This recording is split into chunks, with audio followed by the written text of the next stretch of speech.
Good day, ma'ams and sirs, and welcome to a very... We're not taking any outtakes, bud. I lost track of what fucking day we were on. Good day, ma'ams and sirs, and welcome to a very special Monday night rendition of the Number 9 with Tommy podcast. We're living in interesting times in America's lifeline. We're like angry pubescent teenagers struggling with puberty for the first time in our lifetime. You're either hating on people for not sharing your sightline or accusing them of not being in their right mind. I hate you all if your views and opinions aren't just like mine. I'm kidding. If we don't agree, I'm like, fine. But remember that I lay down at night and sleep quite fine. And if karma bites your ass, don't come try to bite mine. We're decriminalizing drugs and replacing criminal punishments with slight fines.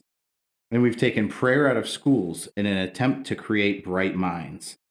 Maybe we'd rethink such critical decisions if we could hit rewind and just have an open, honest conversation where I actually try to understand your point while you see mine. Here with me today to discuss some of these ideas is a man whose belly is only matched in size by his heart, and who feels that we bring passion and comedy to the podcasting arts. Tommy fucking Washington, what's been up, man? How are you? Well, Pat, for the last, Eon? Hey, man, you want to know what? What? Oh, fuck me. What'd you do, buddy? Oh, it's not good, Pat. Did we not record anything? We did, and I was trying to figure out why you weren't coming through very strong, and I found out why. What's that? Why is that? Go ahead and say something for me. Mic check? Nope, not there. Nope. Go ahead and say something. Nope, not there. Nope. All right. Hey, Pat, let's start it from the top.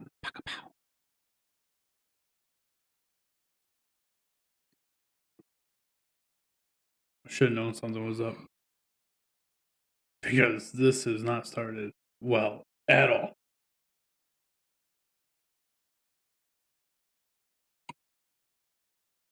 You fucking piece of shit. Why are you leaving that at the beginning? That's the suicide prevention read that we put in every episode. Okay. You fucking piece of shit.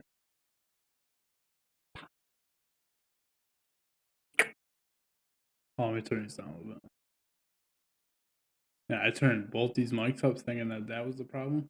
I assure you it was not. Ready? 3, 2. Good day, ma'ams and sirs, and welcome to a very special Monday night rendition of the Number 9 with Tommy podcast. We're living in interesting times in America's lifeline. We're like angry pubescent teenagers struggling with puberty for the first time in our lifetime. You're either hating on people for not sharing your sightline or accusing them of not being in their right mind. I hate you all if your views and opinions aren't just like mine. I'm kidding. If we don't agree, I'm like, fine. But remember that I lay down at night and sleep quite fine, and if karma bites your ass, don't come and try to bite mine. We're decriminalizing drugs and replacing criminal punishments with slight fines. And we've taken prayer out of schools in an attempt to create bright minds. Maybe we'd rethink such critical decisions if we could hit rewind and just have an open, honest discussion where I actually try to understand your point while you see mine. Here with me today to discuss some of these ideas is a man whose belly is only matched in size by his heart, and who feels that we bring passion and comedy to the podcasting arts. Tommy fucking Washington, what's been up, man? How are you? What a start, Pat. What a start to this Monday rendition. My battery on my tablet's going to die because it's been so long since we started trying. Well, luckily for you, I got my brand new tablet. I don't understand how that's lucky for me. Do you have the Google Doc pulled up? Yeah, I do. That's excellent. Maybe we'll end up sharing. Pat, let's just recap here. We've been sitting down in the pod room now for, what do you think, 45 minutes or so? Probably closer to an hour? I don't think 45 minutes really does it justice. It's been a while. Trying to figure out why certain aspects of my computer are not working properly. They're still not. Luckily, I found a way to make all this work so we could record the podcast so we don't waste the night. Yeah, because you at one point you were like, let's just do it Thursday night. And I'm like, fuck, that's the only night of this entire week that I don't have plans. Yeah. And I didn't want to say anything. So I'm glad that we're doing this right now. Well, you said you didn't want to waste the night, and I knew what that meant. So anyway, so we're here. We made it. This will come out on Thursday. Hopefully be out on YouTube on Wednesday. For those of you who listen to this podcast and get interrupted by the ad reads, there are some new ad reads. So if you just skip through, don't do that this time because at least we have some fresh content for you. Listen to And the they're fucking pretty ad reads. fucking funny. Yeah, they do not write themselves. We take our time and we put a lot of thought into it. Yeah, it's pretty good. Let's do some so fucking mail coincidentally, time. the fucking podcast Whoa. came out today, and we already got some feedback. So Oh, that's good. is that what you just said? Let's do some mail time. Yeah.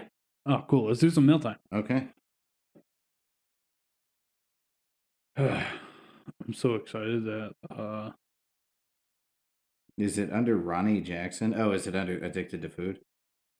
What the fuck is Ronnie Jackson? I have no idea. Oh, that's just some random email. Did I put it in the wrong spot in some way? I guess. Yours was the Addicted to Food one? Yeah, Griff's. All right, so we got one piece of mail today from a long-time listener. Pat's gonna read it because it's quite long, and I might cry. All right. So, in Tommy's defense, he said that he tried to read this earlier and got choked up and couldn't get through it. So we'll see how I do. I have no clue. All I know so far is that the title is Addicted to Food. So this is in reference to our last episode where Tom and I outwardly admit we definitely have food addictions. There's no way around it at this point. He says, "Hey guys, I haven't dropped a line in a while, but I feel as though I need to come to my boy's defense. Hearing Tommy talking about a food addiction and the validity of it hits closer to home with me than many things I have heard on your show. Let me say this as clearly and concisely as I possibly can. As much as anyone I have met can attest to this being 100% factual, food addiction is no laughing matter. Since I was approximately 12 years old, I've spent the better part of 26 plus years fighting it. It's not a joke, it's not an excuse, it's not rhetoric, it's fact. It's no different, in my opinion, than someone fighting any other addiction or vice. In bad times, it brings me comfort. In good times, it helps reinforce those happy feelings. I have been on this roller coaster my whole life and lived the ups and downs and know for an indisputable fact that it will be a battle I will wage within myself for the rest of my life. There is no easy way to start the journey, and the journey unfortunately will have no end because unlike many forms of addiction, to live is to require sustenance, and that fact alone means that every time you eat to replenish your body, that forkful could be the one that leads you back down that path. Tom, the struggle is real, and there is no answer that is universal for us all, unfortunately. Keep your chin up, bro, and shit will happen for you because I know that you have it in you. Griff. That's what you got all choked up about, bud? Yeah, man. You know what? It's just an open and honest email, and that's why you got choked up because it hits you in all the right places. Well, it really does. And so many of you, if you know me now, you probably didn't know Griff when I met him. We showed his picture on the live stream before. I actually have the picture in my phone. Yeah, I walk around with a picture of Fat Griff. Well, and it's no joke. Like, luckily, he has that picture. Yeah, as a reminder, a constant reminder. Yeah, a constant reminder of, I don't want to go back to that. And so I've known Griff now better part of 10 years. A little bit less, but better part. And I would say for probably 6 years, he's been a small, probably 7. 7, he was on his down because we were going, when we went to Vegas in 14, he was already starting to lose weight. Okay. So, and he's done, like, he got real skinny at one point. He put on a little bit of weight, but he doesn't look. Now he just looks like a normal, healthy. Yeah, at one point he looked almost anorexic. Like, yeah. I think he got addicted to the fact of losing weight. Yeah, addicted to the anti-addiction. Yeah. Counterculture. But no, Griff, he's a good-looking dude. And if I didn't ever see the old picture of him, I wouldn't have believed how big he was. And Griff was big. Yeah, he was. Like, I think I'm pretty fat now. Griff was big. Yeah, I mean, at this point, Griff could one of those like inflatable boats, like that like an emergency boat on another boat. Griff could row away from an emergency if he needed to. At one point, he could have eaten the boat, Yeah. the big one. It's fucked up. I don't say that to be mean, man. Griff has lost. Griff lost half of Griff. Facts. His name used to be Griffin, but he's lost so much weight we just call him Griff now. Yeah. So, if he loses another pound, we're gonna start calling him Griff. One, I want to say, awesome accomplishment. Yeah. To Ryan. Kudos to you because you've done some shit that Tommy and I cannot quite figure out how to pull off yet. No, it's really like he says, man. It's man, I don't like using it as an excuse, right? Like I'm fat, dude. I love food.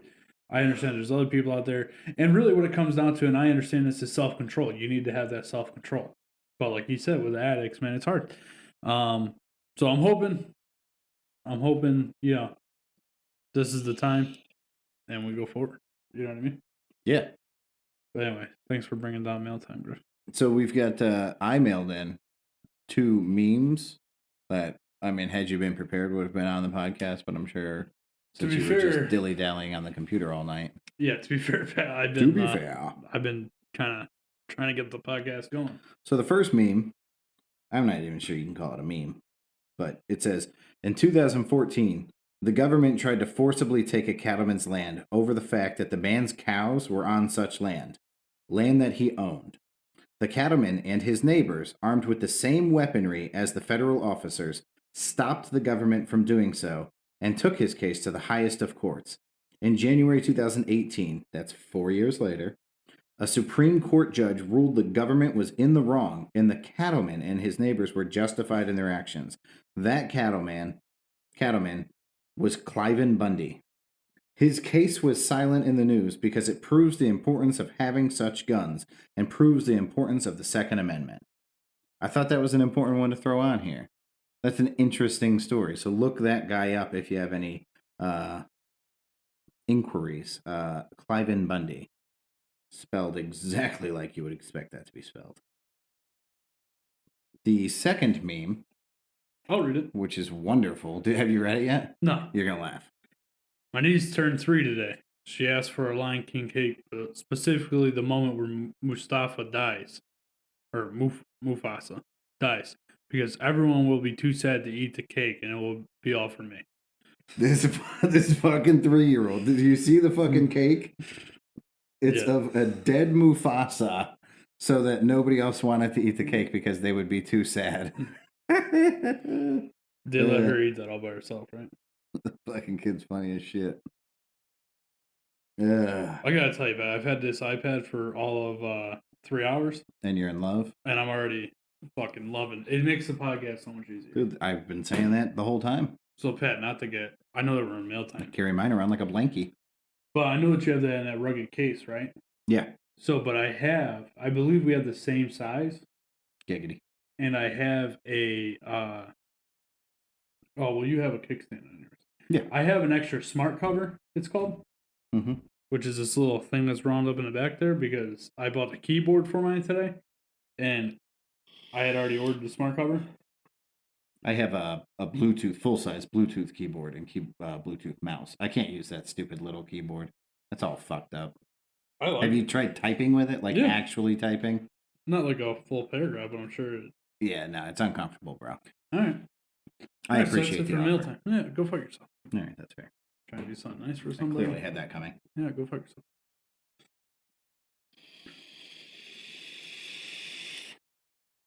I am a little upset that we don't have a chat.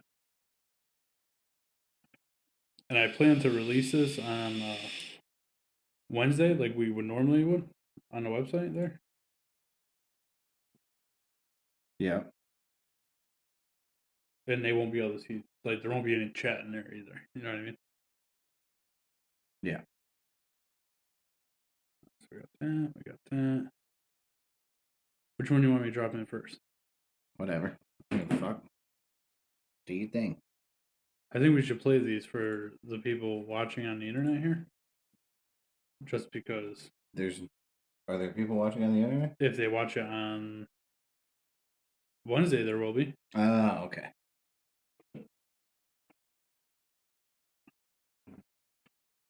So what, are you just going to play them out loud? Yeah. All right.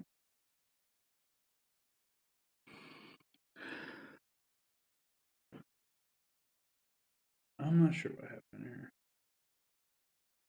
Oh, boy. What'd you do, buddy? Did you go back to back?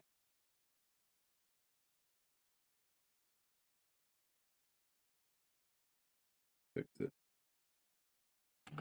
Hey, I guess they're right. Senior citizens, although slow and dangerous behind the wheel, can still serve a purpose. I'll be right back. Don't you go dying on me. Hey, number 9. Did you see that we're up over 4,500 downloads across all platforms the show is on? Yeah, Tommy. I'm hoping that's going to translate into some serious advertising dollars so we can talk about new gadgets and gizmos like the Manscaped 2.0 and how it leaves your dude piston trimmed up, nice and ready for takeoff. Or the motor blower that So doesn't far, so just good. stroke you like ordinary masturbatory aids. It also creates legit suction vibration. Whoa! What happened to your golden rule about ads, bro? You mean hashtag no free ads? Yeah, man. Number 9ers, we appreciate all the love and support we get from you guys. For sure. But what would help us even more is if you go to whatever platform you listen to the show on and give us a 5-star rating. While you're there, the biggest thing you can do to support the show is to leave a review. It can be short, long, funny, or completely unrelated. Wait, what? My understanding is that it's not what's in the review that counts. It's just that the reviews are getting done. So people can just go on and talk about Tom Cruise's legendary career in cinema and still help us? I mean, yeah, I suppose they could. What's great about it is that it's not a difficult thing to do. I mean, you could just leave a review for the show without even knowing where popcorn comes from. You know what, Pat? Fuck you. That's one. you forgot about the giggle. Yeah, again, sure didn't did. you? Oh, good times. Oh, God. So we just played the ad for the live stream for anybody that's going to be watching it on YouTube on Wednesday. It's pretty good. This is a solid ad. It is. That, and believe it or not, Pat and I did that in one take. All right, to be fair, I wouldn't stop recording it until we were able to flow through it in one take. That is correct. It took about 99. It was very reminiscent of the Jay-Z song 99 Problems because we had 99 takes. And a bitch was one. Yeah. It was a motherfucker. But we got to it. So Tom, do you want to cue some Grind My Gears music? Yeah, absolutely. We're going back to segments for Dip Dizzy Whistle, or as he calls himself apparently, Dip Dizzy Whistle. Whistle. Two awful whistlers apparently.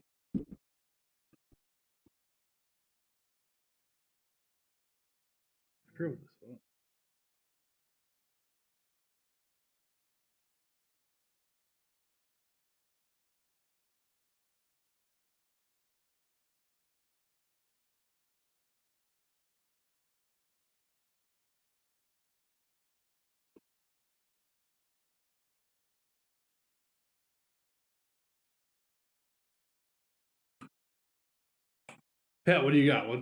What grinds your gears? This is what I'm going with, Tom. I got 9 examples of what grinds my gears. The main bullet point in this presentation is going to be closed-minded people in general.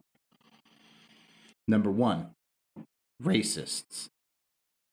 Because I feel like it's just ignorance. Like, you can hate people of another skin color all you want, but when you get to know them on an individual basis, do you still hate them for being that skin color? I'm glad you brought this up, Pat.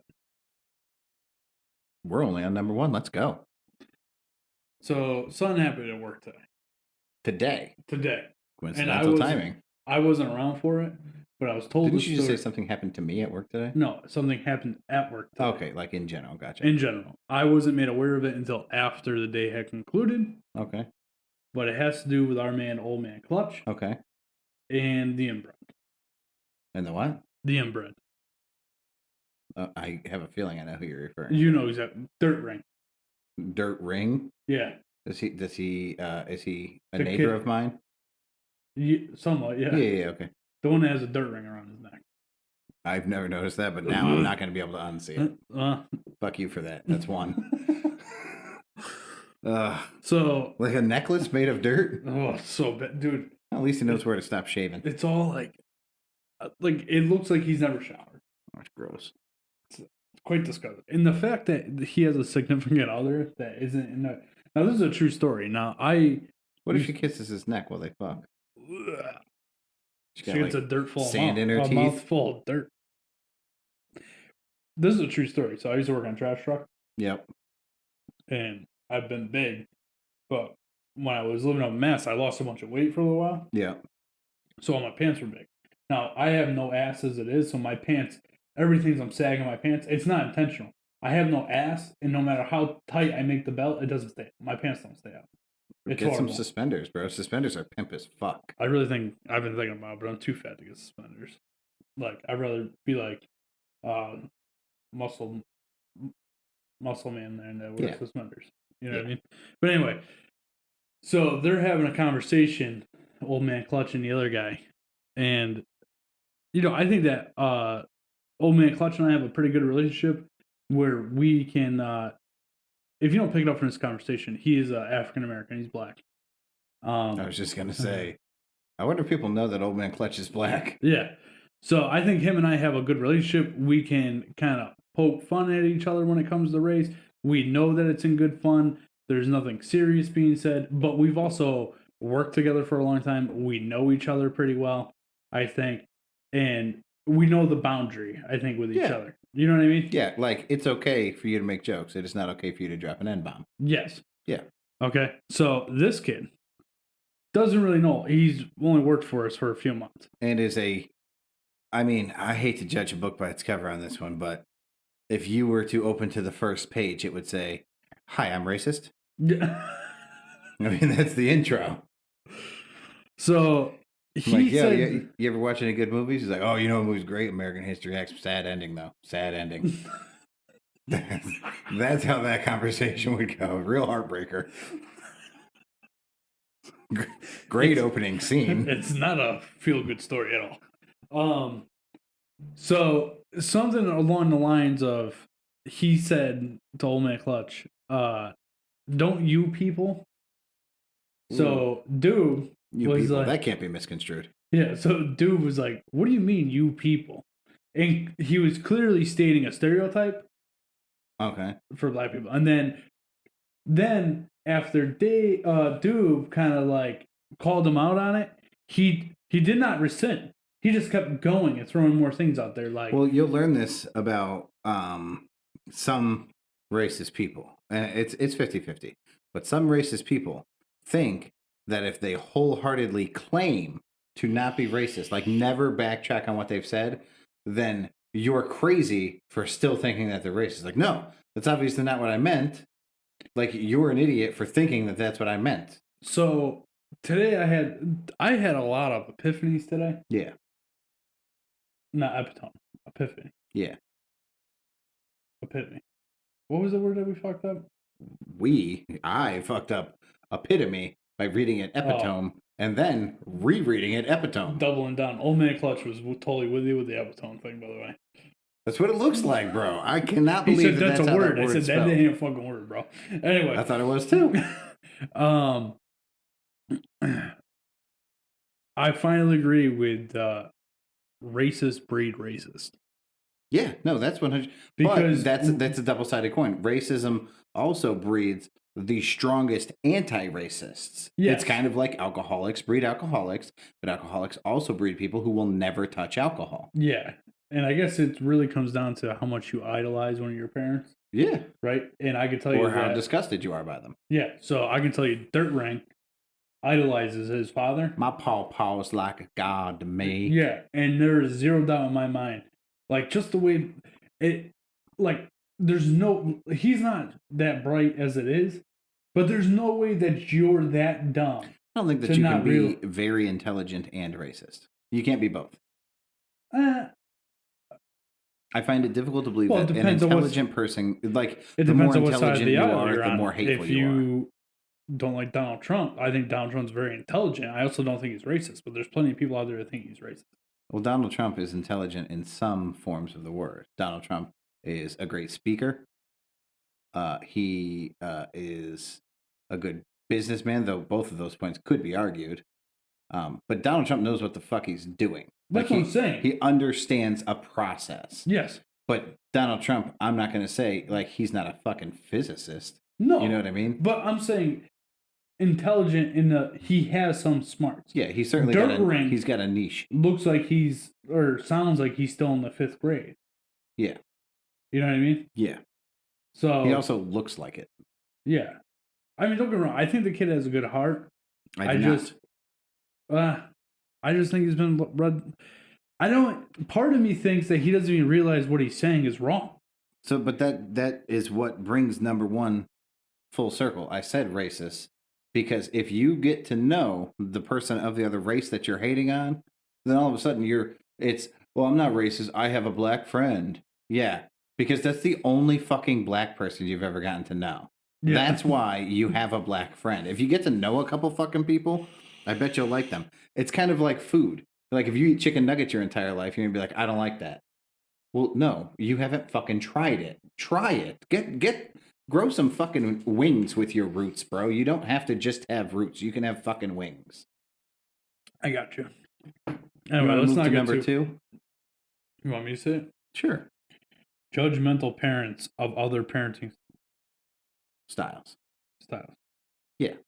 So, like, I don't get it. Parents who shit on the way other parents do the job. I don't get it. Like, I do that all the time. Do you? Yes. You're like, hey, man. Here's the thing, Pat. I could 2 for 2, man. We're going to be able to incorporate 2 things that happened to me today. I hope this is a great trend. So, would you agree that my kid's mother is not the greatest parent? Yeah. Yeah, she's a shitty mom. And instilled some dumb things in my kid? But hold on. I would also not refer to what she did as a parenting style. She didn't parent her child. There's a difference. That's a parenting style. Have you met some of these kids? Nah. Yeah, absolutely. If she had the common decency to dump her child off on his grandparents more often, she would have been a better parent. She did. I'll give you an example of what I'm referring to. I want to tell my story, Chad. Okay, I don't see it in the outline. And this has to make the podcast. Tell your story. My son wakes up this morning and texts my wife. No, this morning we had some rainstorms, some thunderstorms. It was quite rough. Good. It was rough out there for a little while. He texts my wife and says, "Are we going to have school today because of the rain and thunder?" This motherfucker thought he wasn't going to school today. Over rain. Yeah. It's hard to establish a difference between raindrops and snowfall when you're a snowflake. Yeah, I had the realization today too that he's a snowflake. Well, but he's evolving. He's super offended too that I called him a snowflake. And that I called him soft, and I said, "This is what's wrong." I texted him immediately and just started shredding him apart. I love that snowflake is an insulting word. Like, if anything, snowflakes are deadly as fuck. And like, if you're cold-hearted, yeah, you could be a snowflake. Stone cold.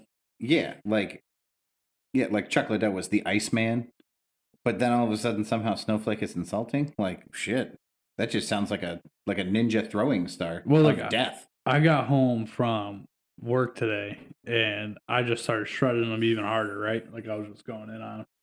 And he was like, "What are you talking about? It's dangerous to drive in the rain." And I'm like, "Not as fucking dangerous as it is to drive in the snow. Yeah, you could slip in both." No, not really. Well, I guess since people are being canceled for being homophobic and racist and anti-Asian and whatever, I'm going to do this. Rain's only dangerous for old people, Colin. It's only dangerous for old people. Don't you go dying on me. No, I think the danger of driving in the rain is, one, common sense. If it is slippery, fucking be careful. No. But two, I think vision plays a large part in it. I think that people who can see on a normal day and then it's raining and it's tough to see just kind of are like, oh, I just have to push through it. Well, no, if you can't fucking see, It's probably not the best time for you to be driving. Or slow down. Or slow down to a rate of speed in which you can see your surroundings. Yes. Anyway, sorry to cut you off there. Number 3. Give me an example, though, of what you meant. Like, I don't have a beef with parents who push their kids into sports. I also don't have a beef with parents who allow their kids to quit sports. Like, I don't know what's going on in your household. I don't know why you make the decisions you make. It's not my fucking place to judge how you raise your kids. As long as your kids are healthy, I don't really give a fuck about much else. That's fair. Yeah. But well, I'm kind of with you on that. Yeah. There are both sides. There are parents who say that their kids have to be in church on Sunday, and there are parents who say their kids can make that decision.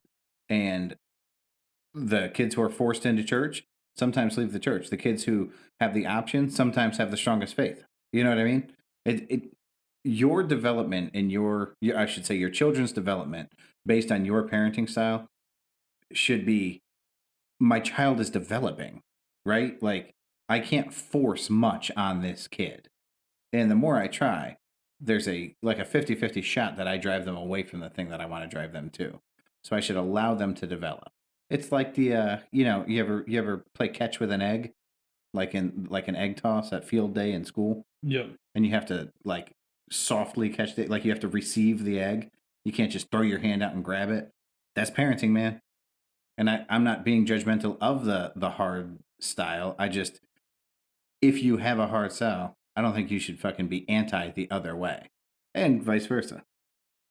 Number 3, homophobes. But there's really no need to explain this one any further. It's the same thing as racism. The reason you don't like gay people is because you don't know any fucking gay people. And because you judge them and don't take the time to get to know them. On top of that, I feel like if you're homophobic, your actual fear is that some gay person will make a move on you and you need to get over yourself. Because if you're homophobic, you're probably not the type of person a gay person's attracted to. Kind of a piece of shit. Kind of a piece of shit. Number 4, people with strong religious feelings about other religions. Like, who is a Catholic to say anything negative about a Jew or a Muslim or vice versa? What the fuck? Like, it's the same idea, right? Because at the end of the day, they're all behaving a specific way in order to make it to a specific place. And I don't mean that in a literal sense. I don't mean like everybody's fighting to get into heaven. I mean, they want to have a certain station in life or in afterlife or whatever. So they're doing what they feel is right. At some point, and I think this is where we get into the cancel culture and stuff, at some point, all of these people who were going to church, decades ago and are no longer going to church now, they've all kinds of canceled each other out, right? Like, they shit on each other so much that nobody wants to do good for their own reason. They want to do good for everybody else's reason. Mm-hmm. And that's what's created cancel culture. Like, no, if you want to fucking practice in a temple or a church or I can't think of any other forms of prayer. Fuck, man. On a rug facing the sun. Yeah, fuck. I'm pretty sure Muslims use temples. I'm not positive. Somebody's going to correct us on that one. But yeah, do your thing. Like, be yourself. We need to get back to being ourselves. Number 5, people who hate generations. We cannot continue to say that everybody born after the year 2000 is a snowflake. We can't? No. Why not? Have a kid who works with us by the name of Paul Walker. And Paul Walker fits a very specific mold in the sense that he's very soft. This motherfucker was wearing... You remember the Jamiroquai video to Virtual Insanity? No. Virtual Insanity. I have no idea what the fuck you're talking about. You should Google fucking Virtual Insanity right now and look at Jamiroquai's hat. This fucking Paul Walker. You're talking about that picture you saw on Facebook yesterday? Yes. With his pink polo shirt and his pink furry hat. He's a snowflake. But he's not, man. He's a hard worker. He uses his brain instead of his brawn. Yeah, but he's also like, I don't want to say he's not the snowflake, right? But he still has snowflake characteristics. Yeah, but do you not have any snowflake characteristics? Do I not have any snowflake characteristics? Do you want me to answer that? Listen, my friends have called me since high school. My friends have said I'm half guy, half girl, half gay. I'm not kidding. Well, that makes sense for you. Oh, but you have no snowflake characteristics. I don't think you being gay makes you a snowflake. I didn't say that. I said you have no snowflake so you, characteristics. in fact, do admit to being gay. I admit that if we're talking about the homosexual stereotype, I have several, especially my physical mannerisms, like the way I stand, for example. The gay Gallagher stance is literally called the gay Gallagher stance because of how all the males in my family stand. Steven, Michael, Tony, Scott, you all know what the fuck I'm talking about. I don't think I don't think you even have snowflake characteristics, no. Tom, I've seen you and a bug in the same room, and let me tell you, that doesn't make me a snowflake. It is a thrill ride of emotion. That doesn't make me a snowflake. You think that makes you a tough guy? I don't think that makes me a tough guy. I don't think that's. I've seen you run. I don't think that's what determines. I've seen you run at top speed 3 times. 1 from bugs, 2 in a competitive sporting environment, and 3 when there's a sale on chicken nuggets. Those are the only 3 times that I've seen you haul ass. Yeah, man.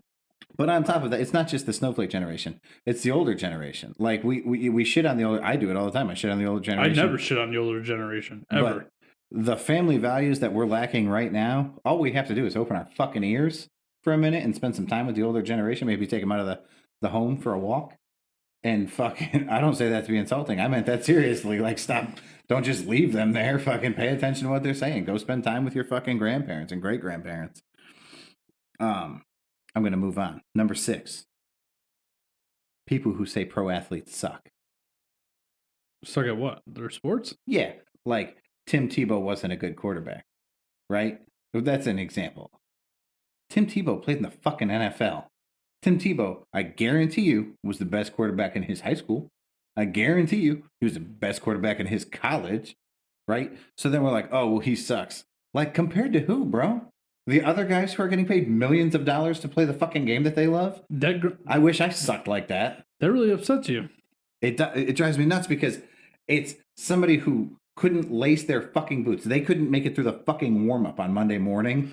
And they're like, this guy's a fucking pussy. Like, shut the fuck up. You're a fucking pussy. If this guy was here right now, you would literally drop to your knees and just guac his cock. Guac his cock. I think we can agree on this. Number 7. People who hate immigrants for stealing jobs. Tom, when we talk about illegal immigration, right? What kind of work do you picture these people doing? Landscaping. Okay, so back-breaking work. Washing dishes. Okay. Also, awful work. Washing dishes isn't bad. I've never seen you wash a dish, and I lived with you for 16 months. That's because I have a wife. I don't have womanizers on here, don't worry. Pat, have you done a dish since Elizabeth came to live with you? Yeah, all of them, and Elizabeth doesn't live with me. She stays with you an awful lot. And she stays with me on the weekends. That's not true. You have not done them all because I was at your house a couple Sundays ago getting to record a podcast and she started doing the dishes. She lends a hand. So you're a fucking liar. She treats me very well. That's all I'm saying. Jeez. Well, so here's the thing. Now let's think about legalized immigration, right? Let's talk about the people who are here in a way that everybody accepts. What kind of work are they doing? IT work. IT work. You're fucked up. No, how about the stereotypes, right? Like they own gas stations. They're all doctors. Well, between farming and backbreaking fucking, like concrete and fucking just awful labor jobs and working your balls off through 8 years of medical school with no fucking money, is everyone who, was born in America and isn't willing to do the other 2 sides. Like, I do not want to go break my ass for one fucking day as a laborer working that hard for that amount of money. And on the other side, I don't want to go through 8 fucking years of college. I don't want to go through all the fucking ridiculous paperwork and the ridiculous investment to be a fucking gas station owner.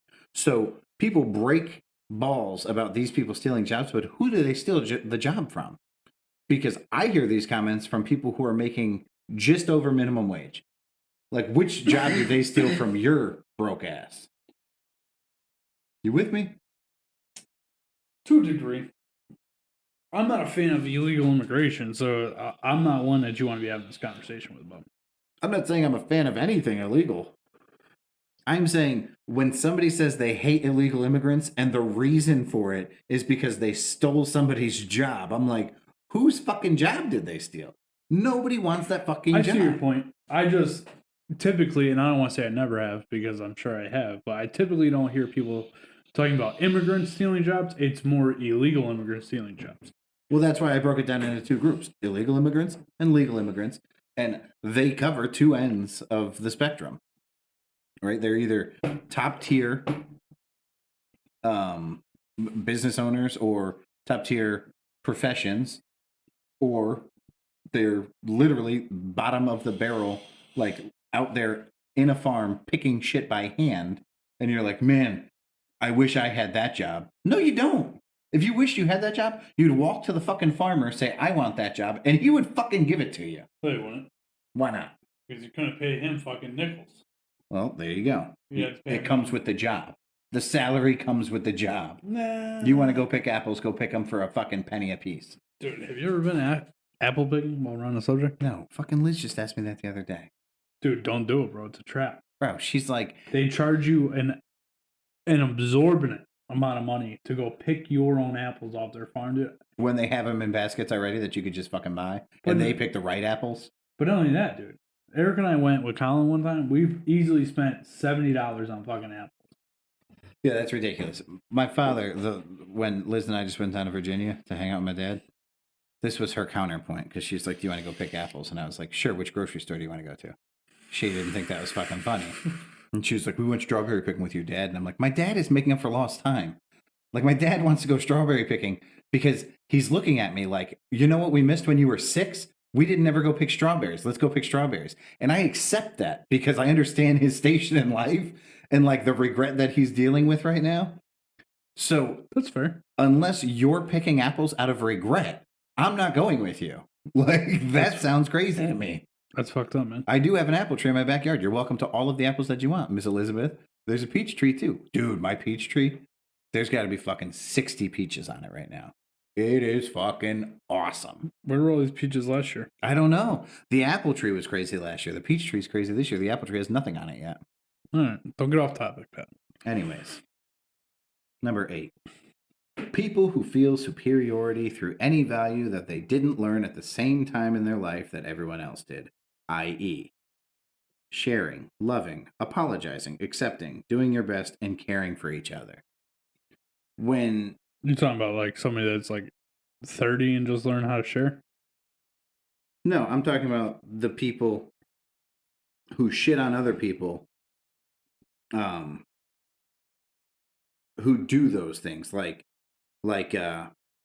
apologizing is weakness, or accepting other people with differences is because you're a snowflake, for example. All that, like doing your best. Like, if you pick on somebody because they tried something and failed, you're a piece of shit. Like, you are the bottom of the fucking barrel to me. Because I guarantee you they fail if they don't try. 100% of the time. Facts. So when people make fucking effort and try, like, we do a fucking podcast that we don't make millions of dollars to do. We don't make any money because you guys don't donate. That is correct. So if somebody shit on the podcast, like, oh, that's fucking corny, you just do it for fun. Why is that fucking corny? You know what we enjoy doing? Spending fucking time together. And we thoroughly enjoy the fucking podcast. So you can suck my ginger cock. You with me? Like, this is stupid shit that... Did somebody say that to you? Do I have to go fuck somebody else? No, not at all. But it's like, this is part of the degradation of fucking America, because we've gone so far from being this wonderful fucking place. And it's really starting to plague me. I don't know why you let it upset you, bro. Because I hate to see it too. We've seen it happen before. How many times have you heard history repeats itself? But we're all going to close that chapter of the book and just keep fucking driving down this road? This is the problem with snowflakes, Pat. This is not a problem with snowflakes. Snowflakes are just entering the opinion pool. We fucked this up long before the snowflakes showed up. I didn't fuck anything up, man. I go to work every day. I work hard. I love everybody. I don't know what else to do. Number 9. I gotta tell you, if somebody's fucking dumb, though, I call them out. I call them dumb. This one's the most important one. Parents who failed their kids by not letting them learn all those things with their peers.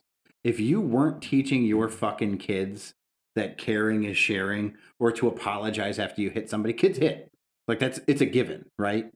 If you weren't teaching your kid to go apologize for that, or to share their toys, or do whatever the fuck stupid, basic, simple things that we all learned, and they were just beat into us until it was a joke. If you didn't give your kids those same morals and those same lessons, that's what we're working against. Thank you for being a fucking asshole when your kids were babies. You know what part of this is, Pat? What's that? I think the biggest problem that we face, and this is like, you're going to laugh when I say this, is parenting. No question. It's a huge part of it. And I can say that because I don't have any kids. Fuck you, morons. But for real, though, like... There's plenty of fucking earth cancer out there. You don't need me. These people... Earth cancer, facts. These people that... Like, those basic things, like you said. Or like, my kid's special. Blah, blah, blah. Do you have a power bank? I don't mean to interrupt you. I'm definitely going to die. My tablet, not myself. I wish you would. No lie, I don't have one. Cool. Good. I carry one with me all the time. Not today, though? My mother took my car yesterday, so I have hers. I don't have my power bank. No, this went well. That's good, because this next thing is quite long. You're going to end up reading it. Oh, boy. This is going to be like a 4-hour episode. Do you need to... Did we have a closeout to grind my gears? Did we have music for that? Okay, so we're just going to roll the fuck on. Don, a new segment here.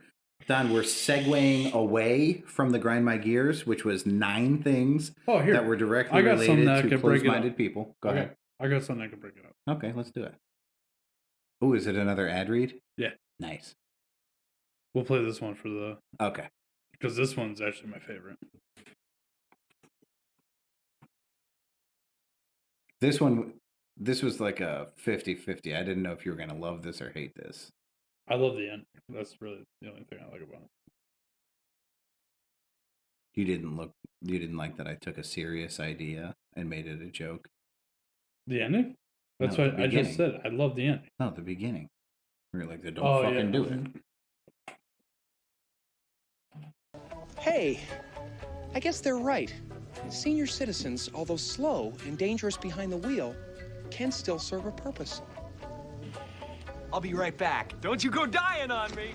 Hey there, number 9ers. The term video game addiction is defined as a compulsive or uncontrolled use of video games in a way that causes problems in other areas of a person's life. If you feel that you or someone you know is suffering from video game addiction, tell them to stay the fuck out of the chat on twitch.tv/number9gaming and twitch.tv/number9media, where the bearded gamer and chunk dizzle are dropping bodies on all the best games like 7 Days to Die, or setting up heists on GTA and claiming victories in Warzone. This channel is not suggested for gaming addicts, children, adults, bleeding heart liberals, snowflakes, vaxxers, anti-vaxxers, anyone pro-choice, pro-life, people supporting that any lives matter at all whatsoever, blondes, brunettes, people with a history of heart conditions, memory loss, advanced delusionary schizophrenia with involuntary narcissistic rage, erections lasting longer than 4 hours, diarrhea, severe allergies, pet allergies, rashes, COVID-69, or Karens. Great outro.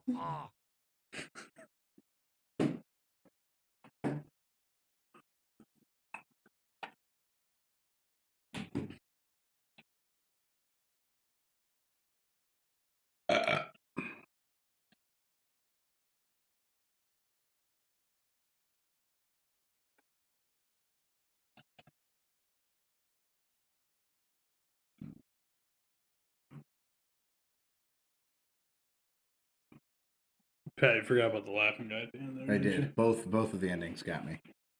The last one and this one. All right. Tom, please read the title of our next segment because this was a brilliant pun. Kevin Harvick. Article. It's a Kevin Hart article. It's a Kevin Harticle. I know what you're thinking right now. God, I wish I was as funny as Pat. Anyways, so Kevin Hart takes some shots at cancel culture. This is an article done by Charlotte Pence Bond on June 14th, 2021, because Tom needs me to be more relevant and topical. He wants same day news. So here we are. Oh, this is from today. Good job, man. Thanks for telling us. I mean, by the time this hits Thursday, though, it'll be old news. In an interview with the Sunday Times. I don't know why you laugh about that, dude. That's factual. Listen, the people listen. If you're listening to the Number 9 with Tommy podcast, you're probably not as up to date as you could be because you could be listening to something directly related to the current news. So if we get you a week or two old news, you probably haven't fucking heard it yet. That's my point. I listen to the news every morning. Do you? Yes. Do you know what other people listen to? The Number 9 with fucking Tommy. This is their news. I don't think that's true. Coming to you. You know what the question of the week is behind. The question on Monday is going to be: do you get your news from us and only us? Why does it have to be only us? Do you only listen to one news source? Yeah. Because you've repeatedly said on the podcast, I research multiple news sources. If there's an article that I want to talk about on the podcast, yes, I go and check other sources to read them. But I typically listen to one news station. His name's Pat McAfee. No, to be honest with you, dude, I hate to admit it on this podcast, but I have not listened to a Pat McAfee show in a very long time. He's going to be so upset with you. I know, dude. I don't want to talk about it. I'll let him down.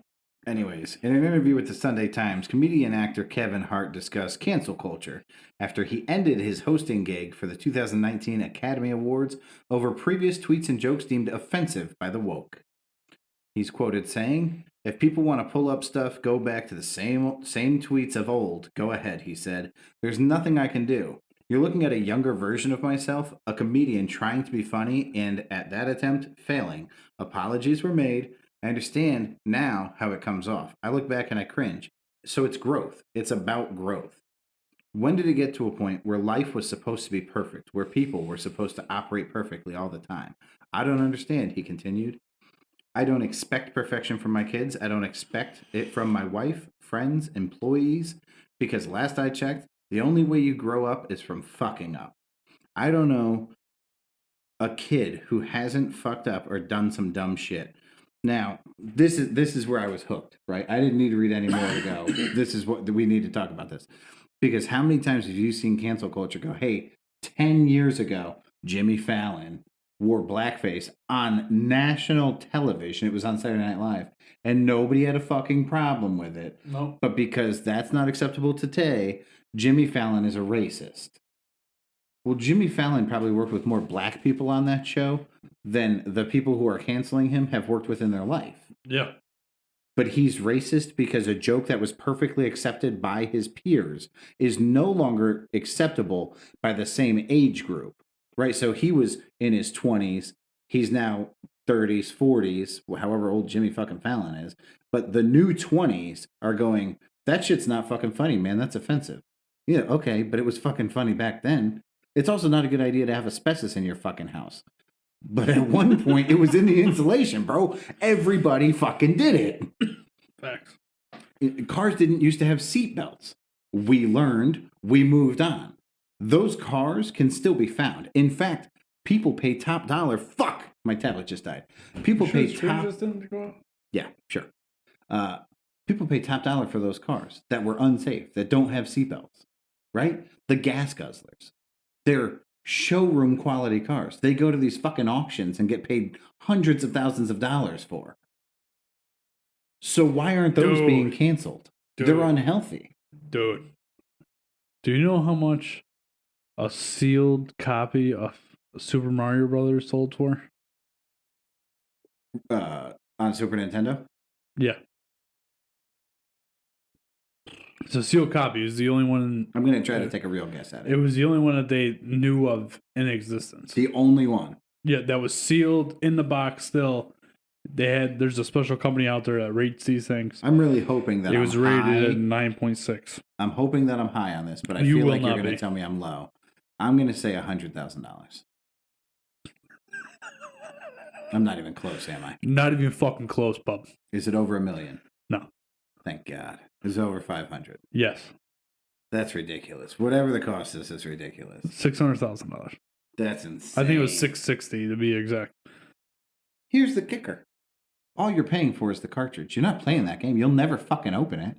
You're not even paying for the cart. You're paying for the box at that point. That's true. That's true. The image on the outside, you're paying $600,000, which, by the way, are just little pictures printed on paper for another little picture printed on plastic. This is fucking crazy. And what was that? 32-bit? Probably. The Super Nintendo? It can't be much more than that. If it was that. No, it's probably 16-bit. Yeah, it could be. I think Sega was 16 and 32, right? I don't know. We're in the right ballpark. Yeah, it was low. We were measuring things in fucking bits. So there's that. Well, no, your Windows is still in bits. Is it? Yeah, like Windows is 64-bit. No, it's not. Yes, it is. 64-bit. Yeah. Okay. This game, like, the wrestlers weren't circular. They were squared. Yes. Mario was essentially a paper doll on a screen. And if he fucking ate a feather, he grew a tail and could fucking fly. I'm just saying, that's what you're paying $600,000 for. Oh, my tablet just died. No, it didn't. Anyways, You see what it did there? back to the fucking article. He brings up a brilliant point. He's saying, we're not allowed to grow because of cancel culture. Cancel culture will recognize a mistake that you made before the growth that you've made, and they will prioritize your faults of yesteryear. They'll prioritize your past indiscretions over the progress that you've made. Cancel culture does not want progress to happen. Pat, if you had a guess, what generation would you put cancel culture in? All of them. The majority. I'm going to say younger, but I also think that it's young and more left-leaning. See, I think it's super young, like 25 and under. And then... Well, AOC tries to cancel people all the time. She ain't 25. She probably isn't 30. Listen, I would Google it, but my fucking tablet died. My point being, so I think it's super young, like 25 and younger, and then older, like 55 and above. Fucking Alyssa Milano's a big part of cancel culture. Who's that? The girl from... Exactly. She's so old you don't remember her. The girl from My Cousin Vinny? No, bro. That's... Oh, my God. I think that's Marissa Tomei, and she was so hot. Yeah. I'd like to cancel all over her culture. Ooh, I was pretty fucking close. How old's AOC? 31. You said she's not 30. So I could have put her at 29, and I honestly thought she was 28. So that's pretty close. I will say this. She's a 10. No, she's ugly as fuck, son. You're insane. Dude, she is not good looking at all. I don't know why you keep saying that. Look at her. Oh, no, it's somebody else. You think Sanders is going to run again for president? He's 79 years old. Sanders? Yeah. I don't know. Who you talking about? The burn. Oh. I don't know. Dude, this girl, Lauren. Who calls Bernie Sanders? I don't know. I just called him Sanders. Dude, this girl? I don't don't know. Let me see. Yeah. She do porn? I hope so. She should do porn. I'm going to go look it up. Lauren Bobber. She's a state representative. Fourth state. She probably doesn't do porn. I want to live there. Florida. I'm on my way. Do you have any interest in getting back to the Kevin Hart article? Oh, Kevin Hart article, if you will. Article, yep. No, I gotta tell you, I totally 100% agree with you, Pat. You want to read on? Oh, you want me to read this? Per Fox News, Hart made sure to note that people who had done something truly damaging to others should always be held accountable and face consequences. However, he does not believe that that's always the case when it comes to cancel culture, specifically in his situation. Hart made the suggestion that more people simply not agree with one another instead of saying people should be permanently removed from entertainment, the outlet noted. So, but We see this all the time on Facebook from what I will call rationally minded people. I don't care who you voted for, we can still be friends, right? Yeah.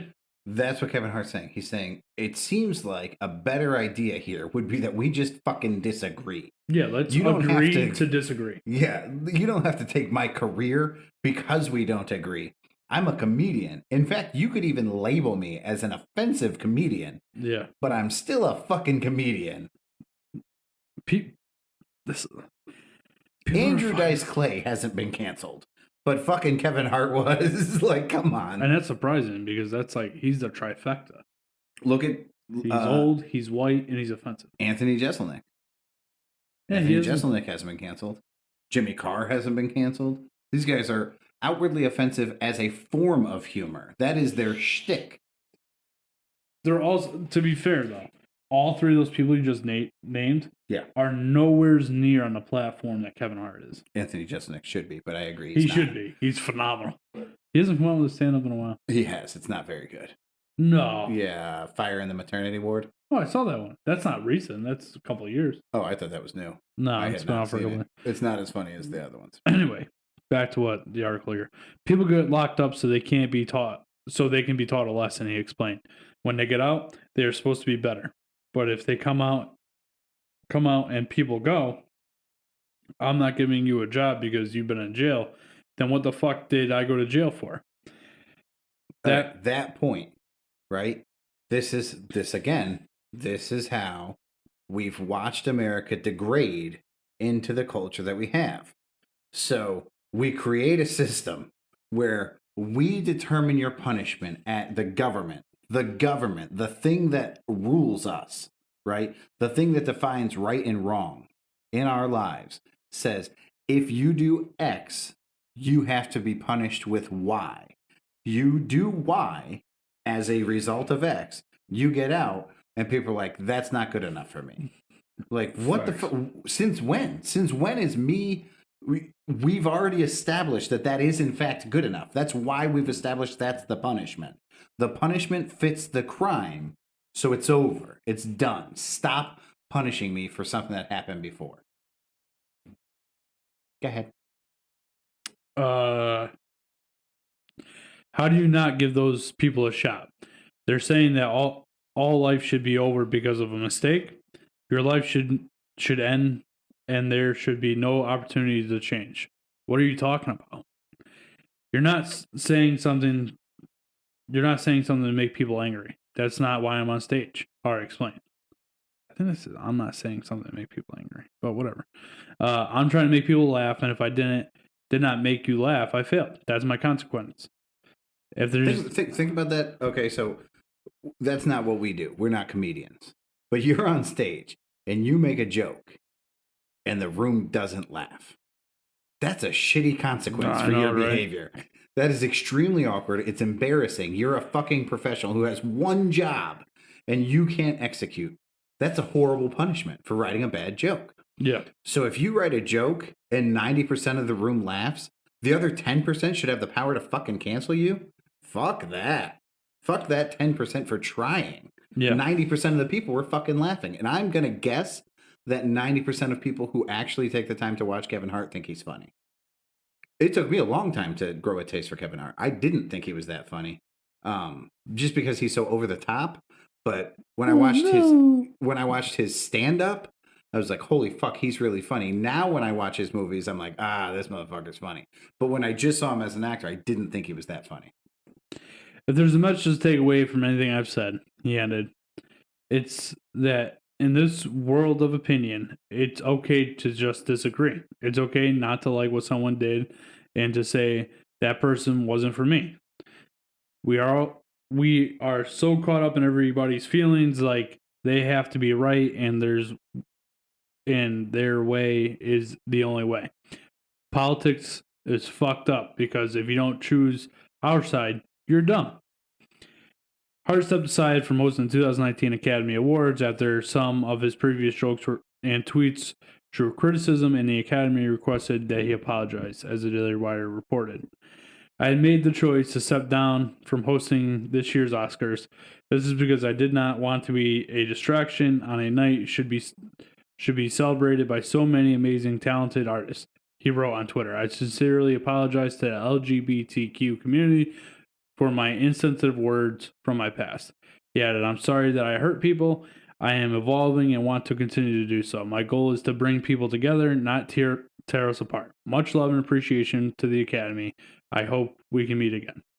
Now, this is where I can do nothing but agree with the man, because I'm going to do this.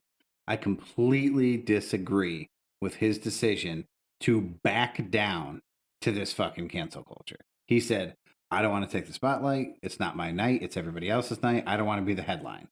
I completely disagree. This is your ticket to more money. You're going to draw more headlines. You're going to propel yourself even further. And you can be the voice of logic and make these points on stage. And he has decided not to.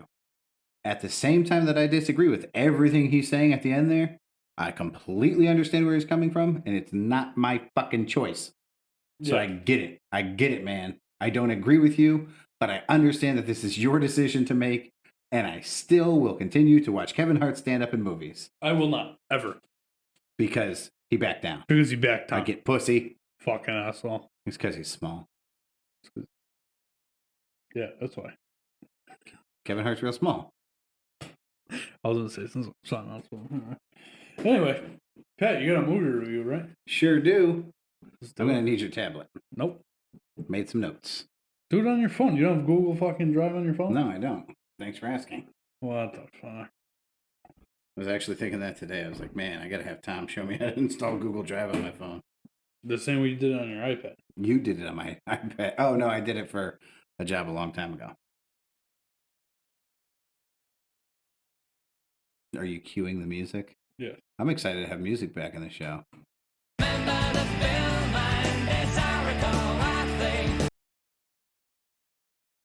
All right, ready? Yes. Hey, Pat, you got a movie review? Sure do, kinda. It was the Friends reunion. I watched the Friends reunion. I've been dying to watch the Friends reunion. I built a movie theater in my living room, and I watched the Friends reunion in the theater. I watched the first half of it from the bottom row of seating. I watched the second half of it from the top row of seating.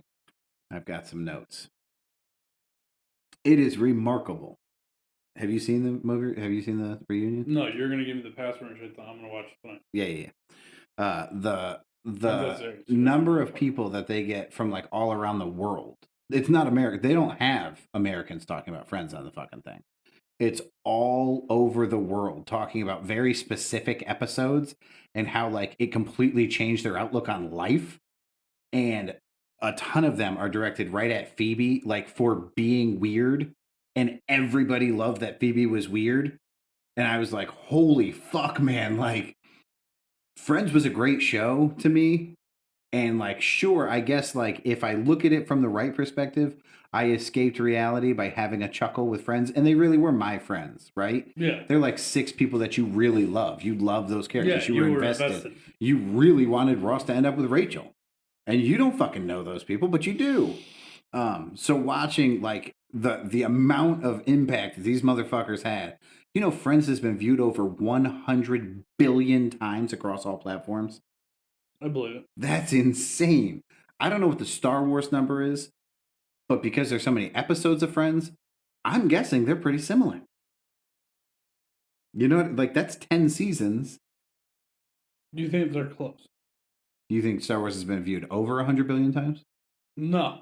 Oh, you think that Friends has outdone Star Wars? Yeah, there's no way that... So you think that Friends is the most watched thing ever? Because I don't disagree. I don't know if it's... Star Wars was the only thing I could think of that would ever come anywhere close. Well, let's see. I believe there was 24 episodes per season. That's 240 episodes. I mean... Yeah, I don't see how... I mean... What's 240 divided by... No, that's it. You know what? There's no way Star Wars is close because Friends was running in syndication. They were running 2 or 3 episodes a day in every fucking market, which apparently was across the world, not just America. So if you sat down on the couch, you watched Friends 3 times that day. Easily. In the time that it would take you to watch one Star Wars. And Star Wars has a very specific group of fans. Don't get me wrong, it's a very big group. But Friends really doesn't. Anybody, I think, could sit down and enjoy Friends. Old Do it- people, young people. Well, I will say this, right? And I think this was a lot of the popular sitcoms in the 90s were very white based, right? Oh, yeah, no, it's definitely And it's more white. It's more white, right? Until the early 2000s when they introduced Charlie, Ross's girlfriend, there for a little while, and Yeah. Joey dated her. She was hot as shit. Yeah.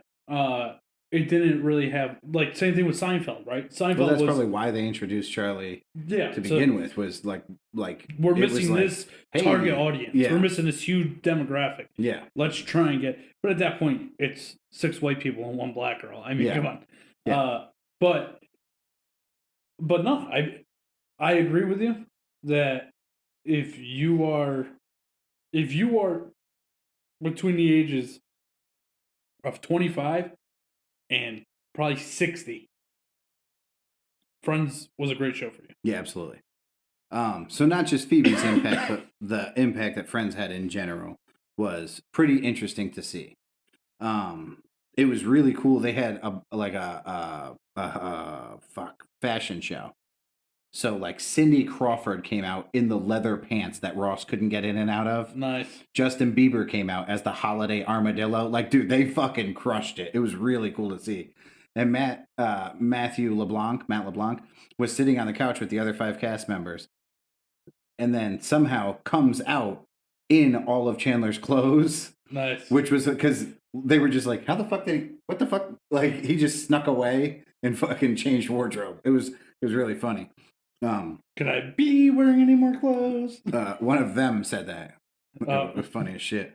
I will say that Matthew Perry looks worse than, and I couldn't have expected this because I've seen so much plastic surgery from her.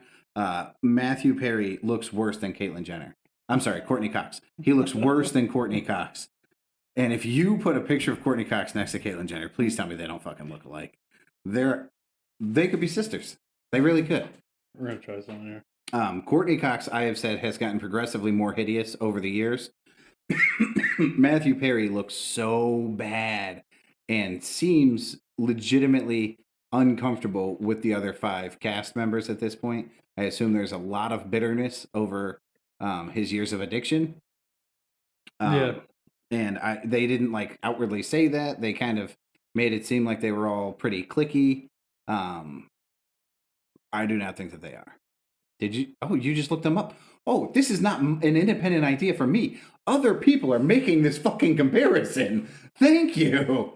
Tommy hits the Google machine, puts the 2 of them next to each other, and they are remarkably similar. Am I wrong? It's not a good look. Dude, Caitlyn Jenner and Courtney Cox could be sisters, or mother and daughter at least. Maybe that was the look that Caitlyn was going for there, or Bruce. Could be. That actually makes a lot of sense. Look how many different pictures there are comparing the 2 of them. I'm a fucking brilliant man. This is an independent thought by me.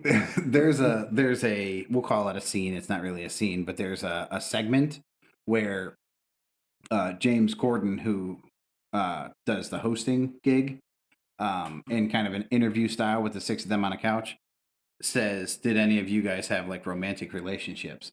And David Schwimmer and Jennifer Aniston get into, during the first couple seasons, they were like cuddling on the couch. They were hanging out on weekends. They were doing a lot.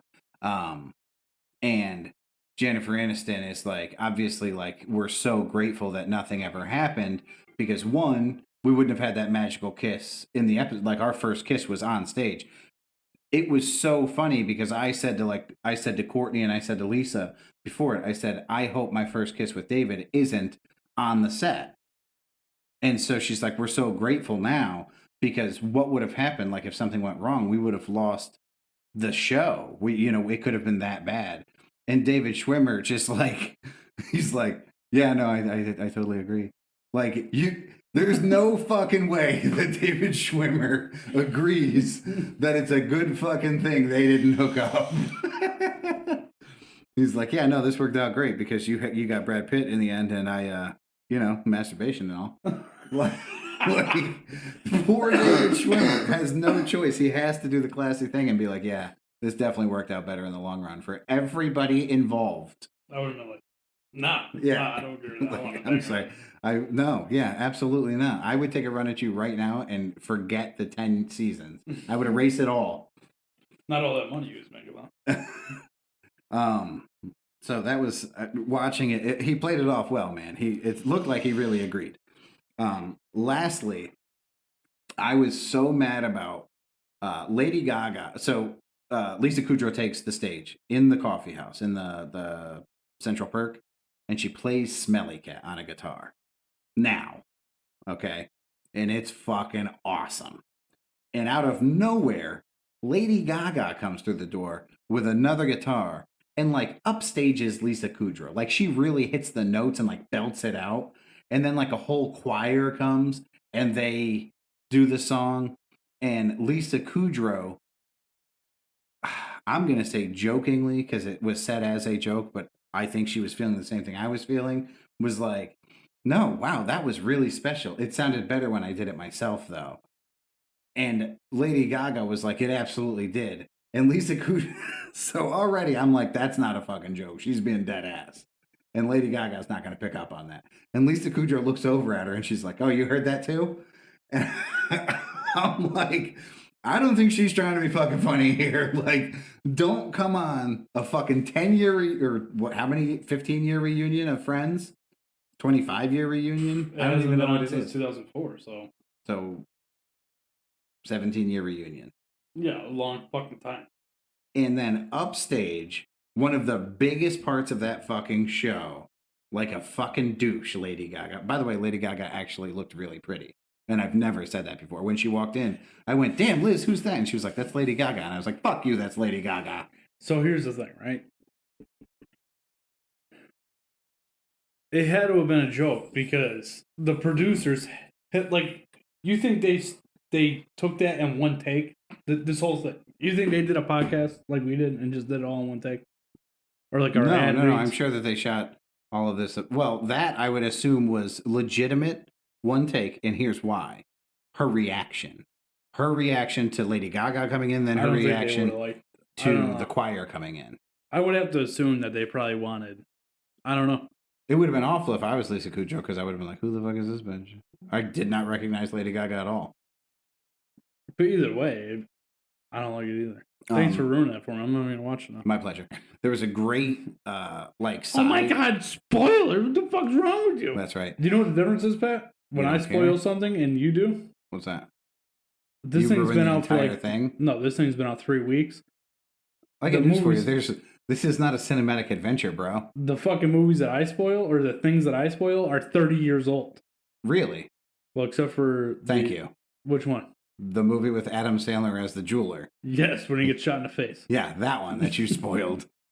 Luckily, I saw it with you, so you didn't spoil it for me. That's the thing, Pat. I never spoil it for you. How's that the thing? I never have spoiled it for you. I just spoil it for our You listeners. would if you could, bro. I've seen the movies. I would never do that. We got one more article. That's my movie review. You can play the Red Hot Chili Peppers and get us out of this.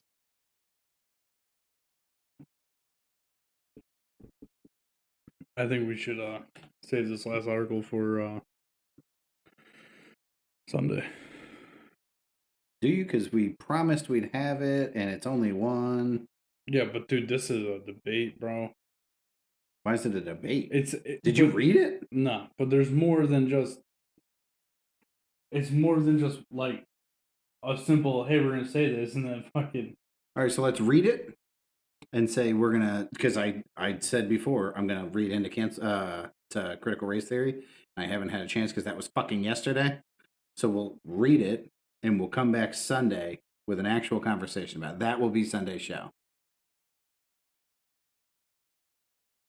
Sounds like you're on board.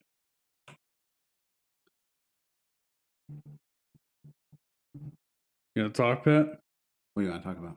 It's number 9 with Pat. Whatever you want. Wow.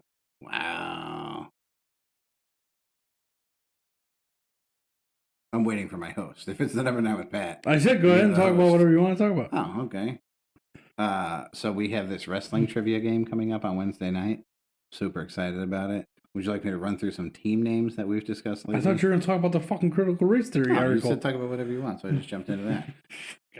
You should delete all of that. No, I'm not deleting anything. So for our conversation on Sunday, spoiler alert, the show on Sunday, the meat and potatoes of the show will be critical race theory. For the record, neither one of us knows what the fuck critical race theory is right now. I have an idea what it is, so I have a general idea. So I'm pretty sure it's where they teach all the kids, white kids, black kids, Indian kids, green kids. Holy shit, did Mike send you the picture of that license today? I sent it to Mike. Oh, dude.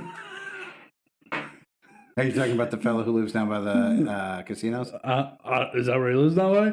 All I know is Did you see the license? I text Mike back and said, "There's no way that's his fucking name. There's no way that's real." What was it? Dancing Foot Wolf or some shit? Oh my god, it was wild. I got it on my I'll tell you off air. It's on my phone upstairs. It's fucking hilarious. Anyway, so this article. So no, we're gonna give what we think critical race theory is. So it's where they teach all the kids in school, no matter what your race is that they're pretty much teaching everybody that white people hate blacks and that we have wronged blacks for many years and we have never grown away from that. Okay, that's your current take on critical race theory. Yes. Can't be right or wrong because we're admitting we don't know what the fuck it is. Yes. I assume that critical race theory will be largely based on shame. I think that it will teach white people that they should be ashamed of their heritage and that everybody else should be proud of theirs. I really think, because what I always say this, the pendulum swings both ways. I think that this is the pendulum swinging all the way back and saying, if you're white, you ain't right at this point. Why is that funny? I have a funny joke, but I don't think it's appropriate. Okay. Can I say it? Thanks for announcing that you have a funny joke, but not telling us the joke. Can I say it? I don't give a fuck. It's your I don't show. want to get in trouble, man. Last number time 9 with fucking Tommy. I said dyke before, and you got really upset. I didn't get upset. I can't believe you didn't know that dyke was a dirty word. How long before you think that we're out in cotton fields, Pat? Who? The whites. I don't have a fucking clue. Well, I'm just saying. I assume until the beginning of fucking slavery. Huh? I would assume that the whites how were long out before we're back out? Like, we're out there. Oh, that was your joke? Yeah. How the fuck is that a funny joke? We have machines, bro. We'll never be back out in cotton fields. Nobody will be back out in cotton fields. Jesus. But I'm saying... What's wrong with you? The pendulum swings... sick, bro. The pendulum swings the other way, right? Like, they're going to have us doing... Who cares if we have machines? We're still going to fucking make them do it. We had to do it for all those years. I see your point. No, man, I do. This is critical race theory. Hold on. I also want to cap this joke off by saying this. I do not believe that a majority of any other culture other than white thinks that white people should be out picking cotton, or that we're any lesser than them or more than them, in fact. Like, you gotta say, because I truly feel like critical race theory is going to be about not that white people are on a lower platform, a lower station in life, but that they should be. Like, that should be the form of payment to get us back to par. Yes, so... I could be wrong. Again, I do not fucking know what critical race theory is. So again, I agree with your point on that, but I also believe that the majority of people aren't on board with critical race theory. I believe that I think that's coming out in spades at this point. I think we're seeing that for sure. I think the cancel culture, it's like cancel culture isn't as big as everybody thinks it is. It's just they make a lot of noise. Well, the powers in the media and cancel culture has their attention. Yes. So anyway, keep going with your article. So what we have is, I'm going to fuck up this fucking Chinese leader's name, and I feel bad about that. I'm going to call him Mao. Survivor of Mao's China. Critical race theory is racist. China used wokeness to install communism. So, The article goes a little something like this. A Chinese woman who survived the brutal Chinese communist regime of dictator Mao Zedong is warning Americans that the same things that happened during the Chinese Cultural Revolution are now happening in the United States. Whew, this is going to be tough. Z. Van Fleet, I believe is her name, whose impassioned speech to a Virginia school board went viral earlier this week, joined Fox News host Sean Hannity on Thursday night to further elaborate on the similarities between what happened in China and what's happening in the U.S. right now. So she is quoted saying, "Okay, I just want to let the American people know that what's going on in our school and in our country is really a replay of the Cultural Revolution in China. And I want people to see the similarities, and the similarities are terrifying. They use the same ideology, the same methodology, and even the same vocabulary, and with the same goal. The ideology is cultural Marxism. And we were divided into groups as the oppressor and the oppressed. And here we use race, and there they used class. And the people here who have a different review were labeled racist, but in the Cultural Revolution, the label is counter-revolutionary instead of counterculture. So it is a hat that fits all. And once the hat is on your head, your life is ruined. We just talked about this with Kevin Hart, right?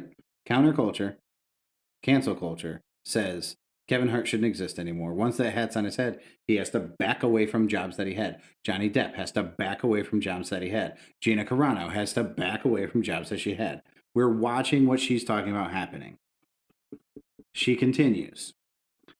And they take out methodology, and their take on methodology is also very similar. It's cancel culture. We basically canceled the whole Chinese civilization pre-communism, she continued. And we changed our school names, our street names, our store names. We changed even our personal names. My name is Z, and I was named after the city I was born in. I'm going to say Xi'an.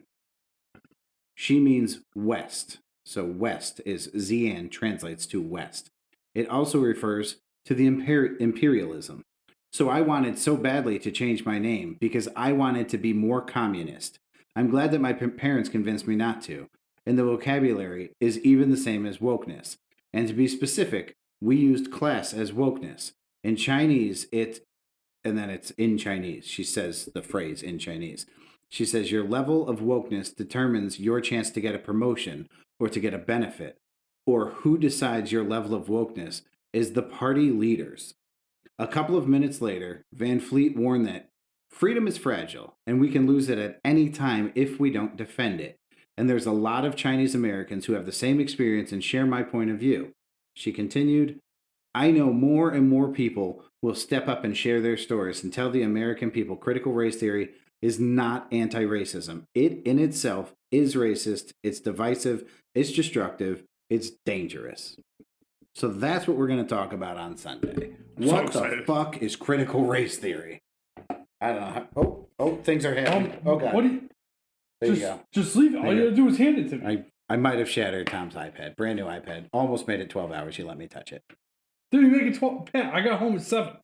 All right. It made... Oh, I tried to turn my fucking tablet on to see what time it was, and I can't fucking do that.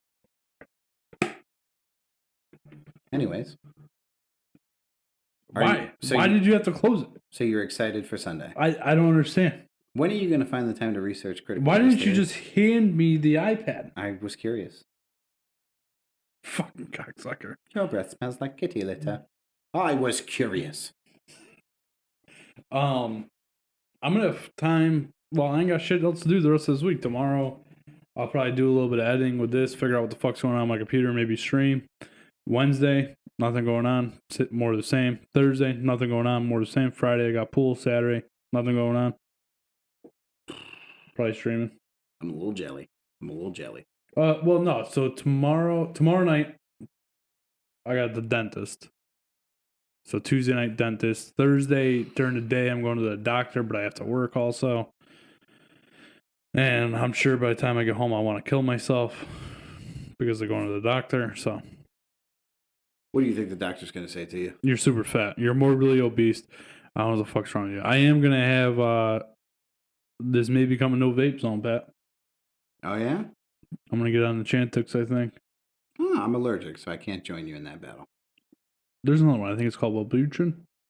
Wellbutrin, yeah, it's an anti-anxiety medication, but people use it to quit smoking. Yes. Yeah. Maybe we should get on that. We could. I wonder if we took anti-anxiety medication, would we also be less inclined to binge eat? Maybe. Maybe that's something we should look I up. can tell you this. As soon as this podcast is over, I'm going upstairs and make a bowl of ice cream. With some fucking Oreos in it. Nah, man. Erica went to the store today, and I was like, nah, man, I'm not going to tell her to get Oreos. I got to stop. So we got a little bit of ice cream left. I'm going to finish that shit off, make sure we get it out of the house. The problem is, too, man, I'm going on vacation in a couple of weeks. Yeah, but like, there's always... So there's always an excuse. Right, this is why I'm confident that the addiction is real. Because there's always an excuse to push off dieting. Yeah. But no, what I'm saying is like, so yeah, I'm going to diet for... Like I said, I've been slowly changing the way I eat. I'm conscious of what I'm doing, right?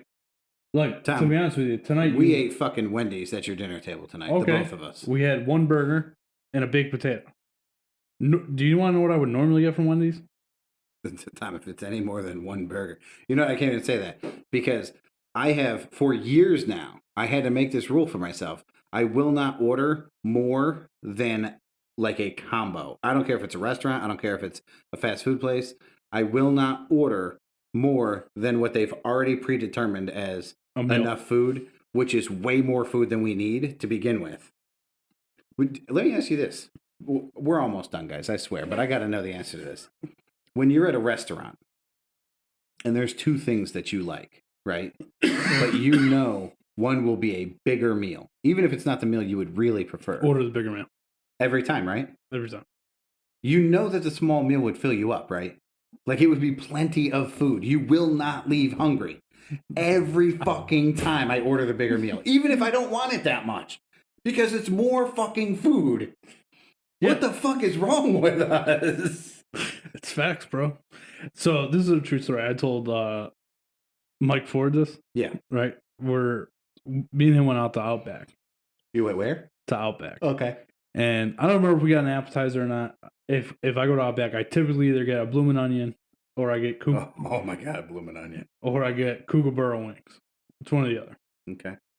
So I don't know if I got that or not. It's the zesty sauce with the bloomin' onion, bro. Yeah, it's good. So good. And I'm not even a big fan of horseradish, but it's pretty good. Anyway, so I order my meal too, and I always get the bigger steak, even though I could get the 12 ounce and be perfectly fine with it. It'd be fine, and you save money. Yeah, no. Well, but see, that's the other way I look at it. No, I'm totally... Go ahead. I look at it where I can get the bigger steak, and it's like $3 or $4 more. I'm like, well, for twice as much food. Yes. Yeah. Like, I feel you, bro. Why wouldn't I order the bigger steak? And so have you tried this? Because I've tried this and failed miserably. Where you're like, hey, I want all this food, like the whole fucking left side of the menu, but can you just wrap the top half and I'll eat the bottom half? And they're like, yeah, no problem. And then you, like, when you get to your car, you just eat the other fucking half because you're like, oh my god, there's so much good food here. Yeah, pretty much. So, well, that goes back to what I was saying, right? So now, if I order a steak at a steakhouse, I eat my steak last. Do you want to know why I eat my steak last? So you make sure you actually eat all the other food? No, because when I get full from eating the other food, nothing's going to stop me from eating the steak. Okay, you save the best for last. So I tell Mike that, right? Because I eat my baked potato, I eat my macaroni and cheese, super carbs. Nothing but heavy foods. Yeah. And then... Do you guys have milkshakes here? I gotta wash this steak No, down. I'm drinking a Coke Zero, dude. No calories. So I look at him and I go, you want to know why I ate my steak last? And I tell him that, and he starts laughing. The next time we go, I do the same thing. He goes, you weren't fucking lying. I'm like, no, dude, I do it every time I get a steak. Yeah. So Joe's, we get wings and fries from Joe's. So Liz is obsessed with Joe's. She loves it. So is Colin. To be fair, it's fucking amazing. Yeah, Colin and I got into an argument last night about Joe's. I purposely will take like multiple handfuls of French fries and throw them down on my plate because I know if I don't eat the French fries fresh, they're not going to be as good, but I can reheat the wings. And they're edible. Yeah, but I don't. I keep eating the wings once the fucking French fries are gone. I do it every time. Like, I lie to myself. I'm like, no, this will be fine. You're not fucking fat. No, I am. I'm fucking fat. And I'm fat more in my brain than I am in my fucking body. I have the brain of a very, very, very fat man. Dude, it's like the fear. Do you want to know what The fear of missing out? Yes. Yeah, no, I 100% agree. Like, it's the last time you're ever going to fucking eat that meal. Yep. What happens if I can't finish those fucking wings? What happens if I have to throw some fries away? I may never be able to eat those again. There are starving kids somewhere in this world. I don't know where the fuck they are. And I know that my diet is not in any way, shape, or form affecting those kids, but it is my obligation to those children to eat this to be food. a fucking fat slob. Thanks, Dad. Thanks, Mom. Damn, Pat, you got me all wound up again. Yeah, man. I'm about to go fat binge. I'm all angry. I'm going to go anger eat. Dude, how much you want to bet my iPad shows up tomorrow? I hope it does. Did you already get your money back? No. Well, they never charged me because it wasn't delivered. Oh, okay. They put a hold on my card. So once they get it back, they'll release the hold. Are you going to delete this portion of the podcast? No. All right, guys, we're out of here. Hey, I say good day. I I gotta go. It's so fucking late.